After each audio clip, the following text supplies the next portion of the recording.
When we feel that familiar warmth spreading through our bodies, it's easy to feel alarmed. Fever, often the first sign of illness, can make us worried. The natural instinct is to reach for medication to bring the temperature down quickly. But have you ever stopped to wonder why our bodies react this way? Is fever our enemy, or could it be a sign that our body is fighting back? For generations, we've been taught that fever is something to fear. We associate it with discomfort and the progression of illness. However, what if I told you that fever is not the villain it's often made out to be? What if instead fever is our body's natural defense mechanism, a signal that our immune system is working hard to protect us?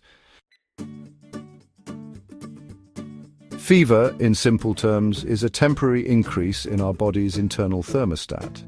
This thermostat, located in our brain, usually keeps our temperature stable. When we're under attack by viruses or bacteria, our immune system releases chemicals that signal the brain to raise the temperature. Think of it like this. Our bodies are like fortresses, and our immune systems are the brave soldiers guarding them. When invaders like bacteria or viruses try to break in, our soldiers need to fight back. Fever is like raising the alarm and calling for reinforcements. The increased heat creates an environment that's less hospitable to these invaders, slowing down their growth and giving our immune cells an advantage in the battle.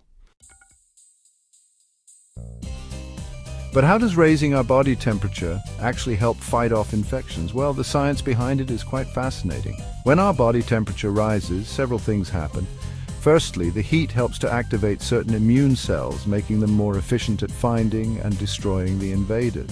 Secondly, the warmer temperature can hinder the replication of some bacteria and viruses, making it harder for them to multiply and spread.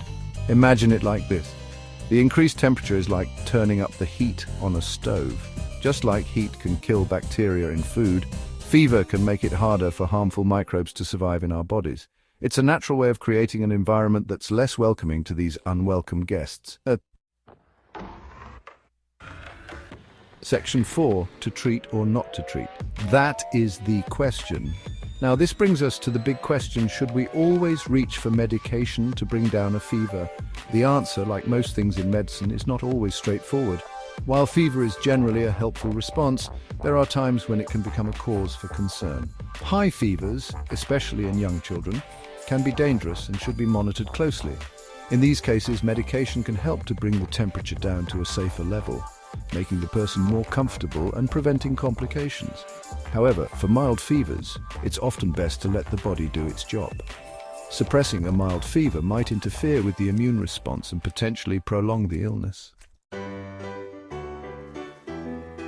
Section 5, fever a friend, not always a foe. So, the next time you or your loved one experiences a fever, remember that it's not always the enemy. In many cases, fever is a sign that our body is working hard to protect us. By understanding how fever works and when it's necessary to intervene, we can make informed decisions about our health. If you're ever unsure about whether or not to treat a fever, it's always best to consult with a healthcare professional. Remember, knowledge is power, and understanding our bodies is the first step towards better health.